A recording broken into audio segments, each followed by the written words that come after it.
My relationship with my aunt is complicated. She is my dad's sister, and while most of my family is normal and level-headed, she thinks the world owes her something. I always saw her throw tantrums when she didn't get her way and treat people like they were beneath her. I kept my distance when I could, but family gatherings were unavoidable. Things changed about 3 months ago. My grandmother had been putting money aside for all her grandchildren since we were born, giving it to us when we showed we were responsible enough. Being the oldest, I was first to receive my portion. I used it for a new car, a down payment on a house with my boyfriend of 5 years, and savings. When my aunt found out, she lost it. She thought my grandmother should have given that money to her kids instead, even though my grandmother saved for all grandkids equally. My cousins would get their share when older, just like I did. But my aunt never used logic.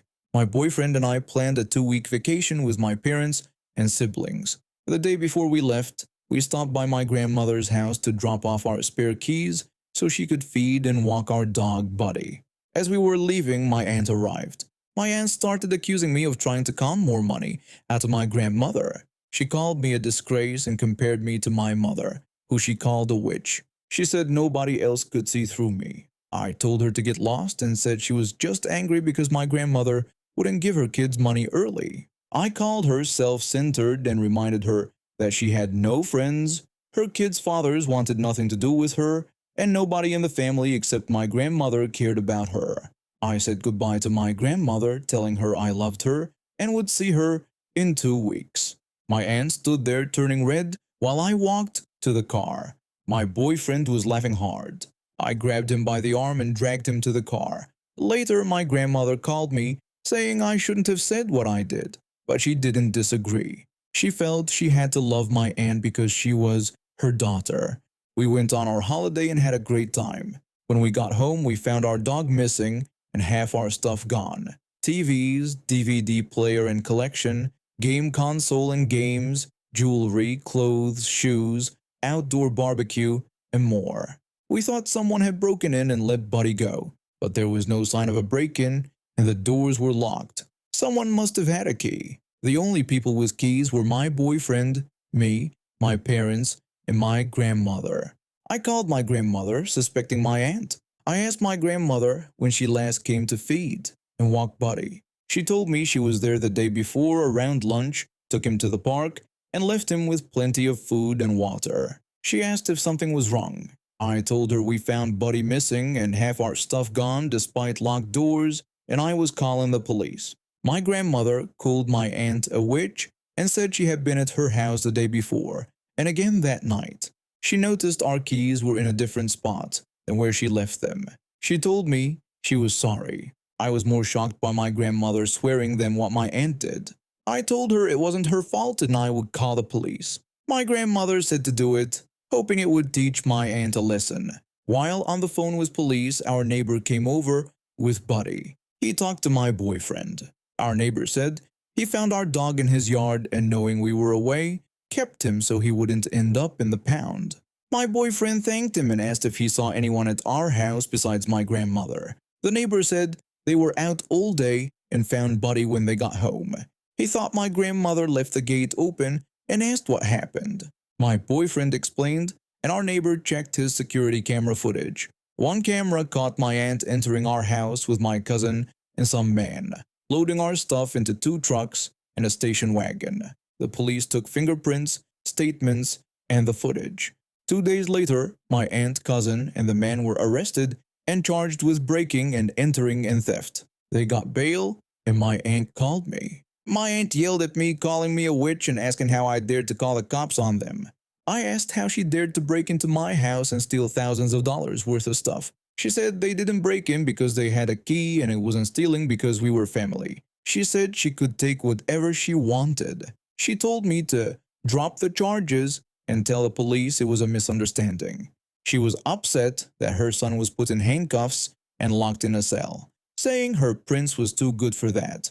I told her she stole the keys from my grandmother and took things that weren't hers.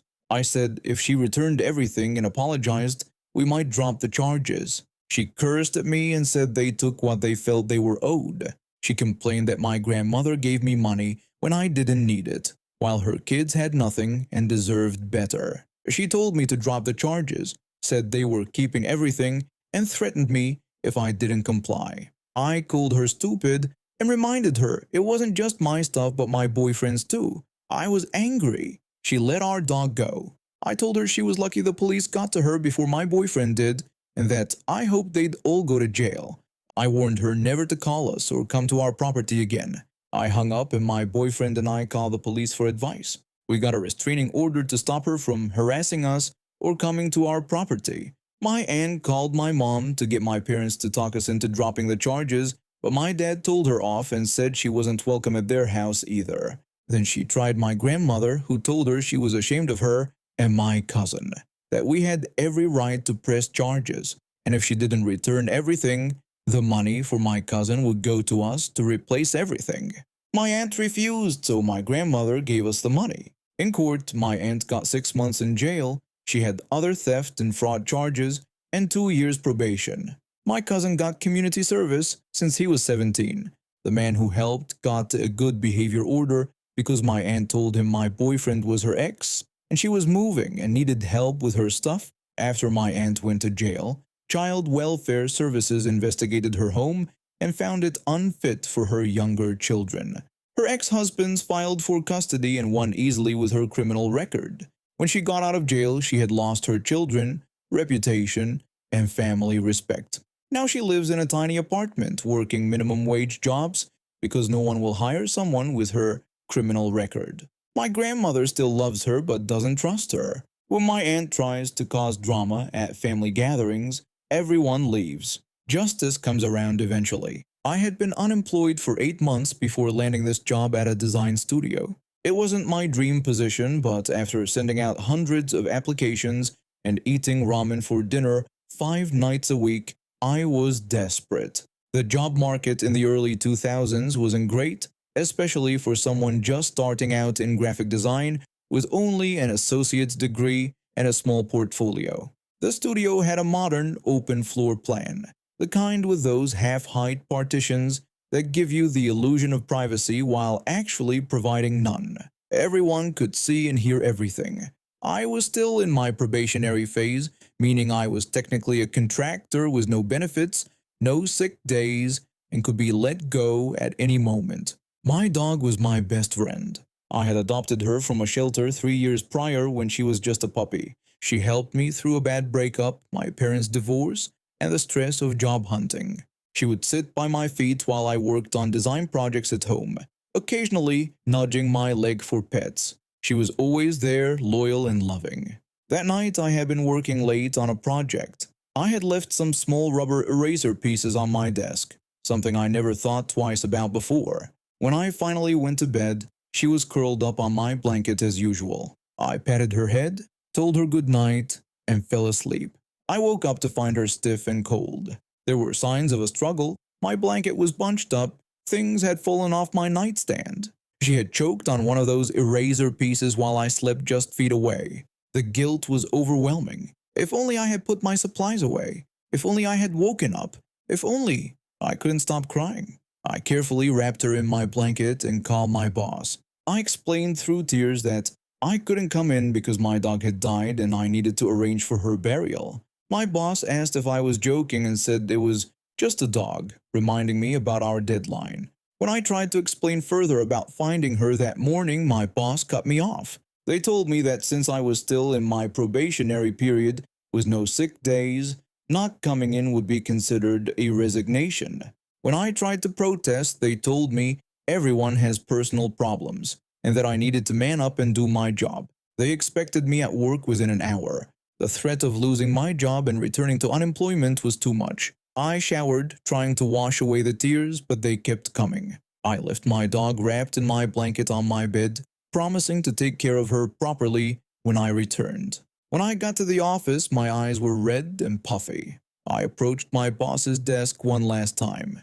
I told them I was there but pleaded to go home to take care of my dog, offering to work late the next day to make up for it. My boss said I was already there and should focus on the project and stop being so emotional about just an animal. I went to my desk and tried to work, but the tears wouldn't stop. I wasn't making a scene intentionally, I physically couldn't control it. Every time I thought about my dog lying alone in my apartment, I broke down again. A coworker walked by and stopped at my desk. They asked if I was okay and what was wrong. I looked up with tears streaming down my face and told them that my dog had died the previous night. I described how she had choked on something while I was sleeping and that I had found her that morning.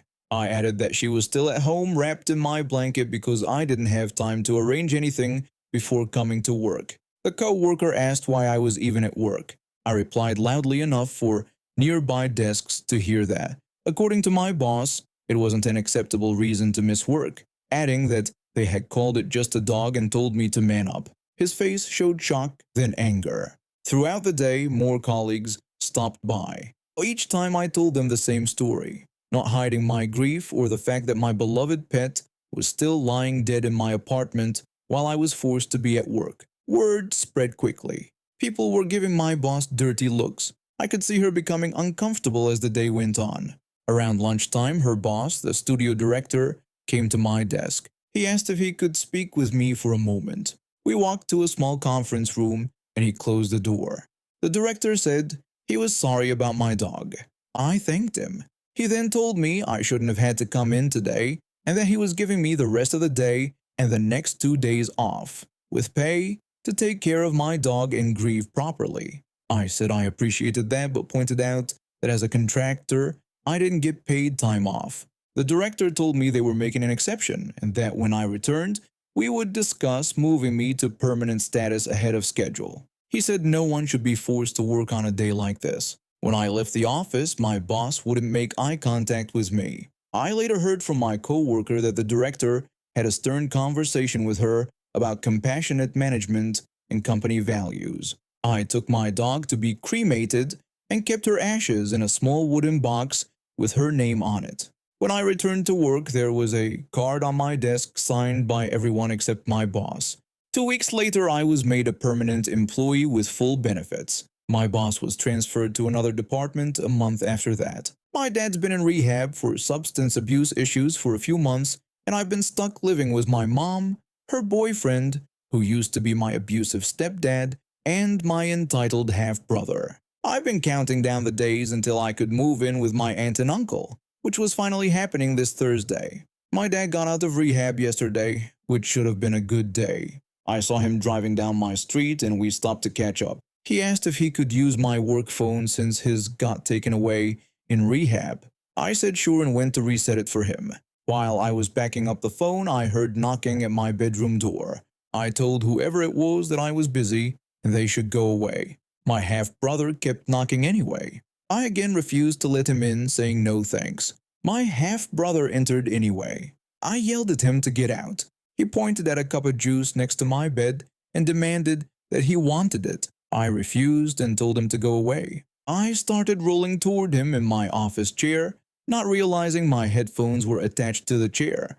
The whole computer came crashing down and the tempered glass side panel cracked. I shouted at him, asking what part of get out or go away he didn't understand.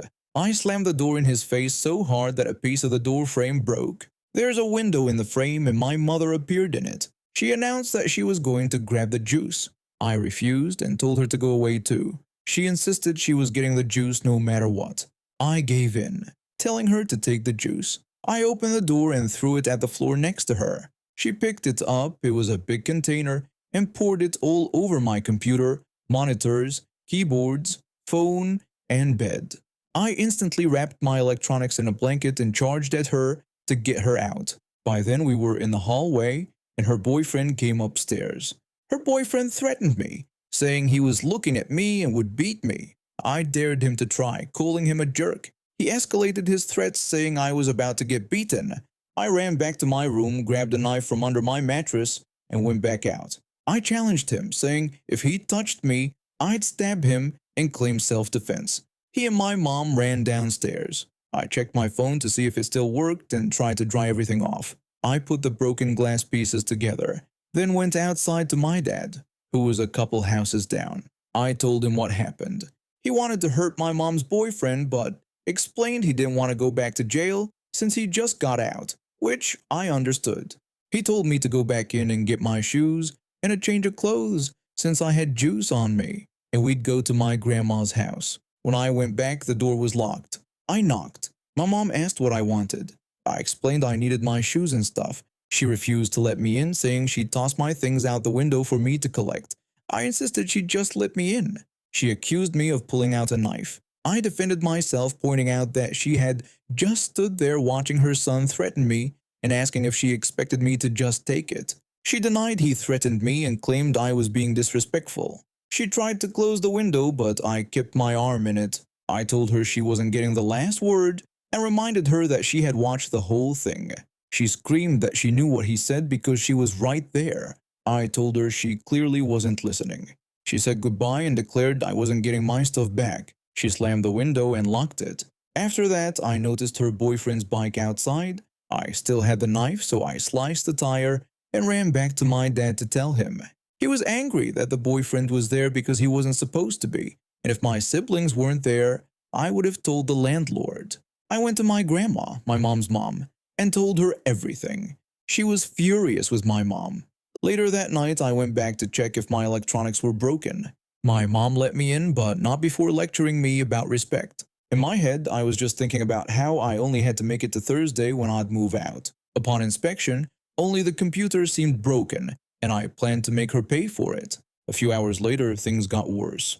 I have severe asthma, and while video chatting with a friend, I started having symptoms of an attack. For the last 2 weeks, my mom hadn't been refilling my inhaler prescriptions, so I'd been without medication. When I got home, I had asked if she had an inhaler, and she said no. Having an attack and believing she still didn't have one, I called 911.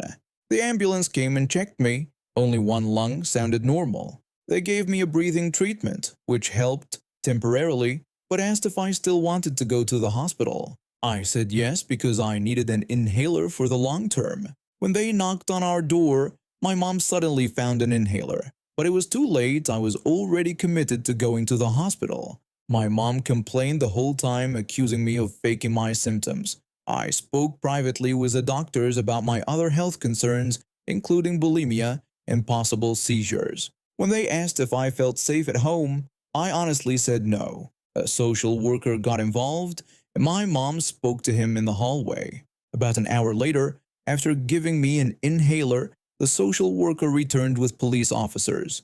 They told me I was under arrest. When I asked why, my mom looked at me and kept saying the word payback over and over. It turned out she had filed a false police report claiming I had lunged at her with a knife and tried to stab her, a completely exaggerated version of what happened. I spent 6 hours in a jail cell. My mom had also lied to the police, saying she had sole custody, so when my dad tried to get me out, he was denied.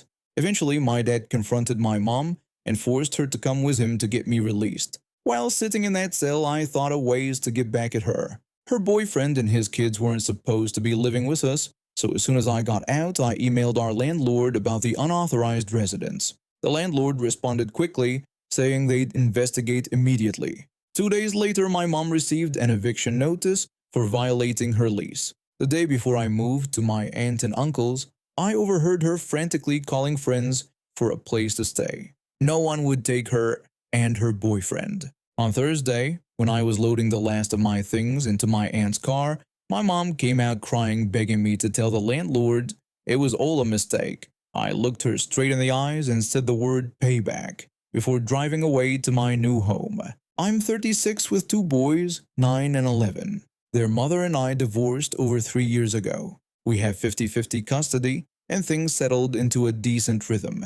She remarried 2 years ago to a guy who thinks he's their dad now. I've always been involved in my kids' lives. After we split, I moved close to their school and never missed important events. The ex and I figured out how to co-parent well. We split expenses and keep each other informed. When she's needed me to take the boys during her time, I've always stepped up. Last month, she called me about being deployed overseas for 6 months. I assumed I'd have the boys full-time, but she had other plans. She wanted her husband to take her weeks with the kids, keeping the 50-50 schedule the same. I told her that made no sense. I'm their father, and if she's not here, they should be with me. She said they needed stability, and changing their routine would be disruptive. Later, we met for coffee with her husband. They ganged up on me immediately. My ex said I wasn't considering what was best for the boys. Her husband said the children were comfortable with their routines at their home and I was being selfish. I reminded him I'd been part of their lives since birth while he'd only been around 2 years. The guy had demands. He wanted me to drive the kids to his house, access their school accounts, and call him if anything went wrong.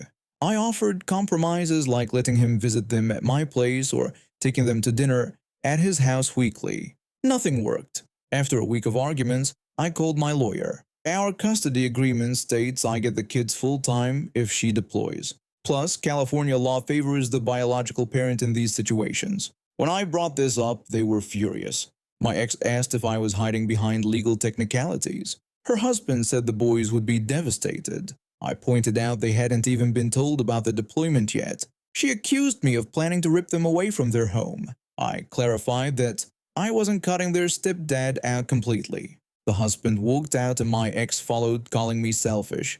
The irony of her husband demanding custody of my children while calling me selfish was lost on her. I haven't told the boys about this. That's their mother's job.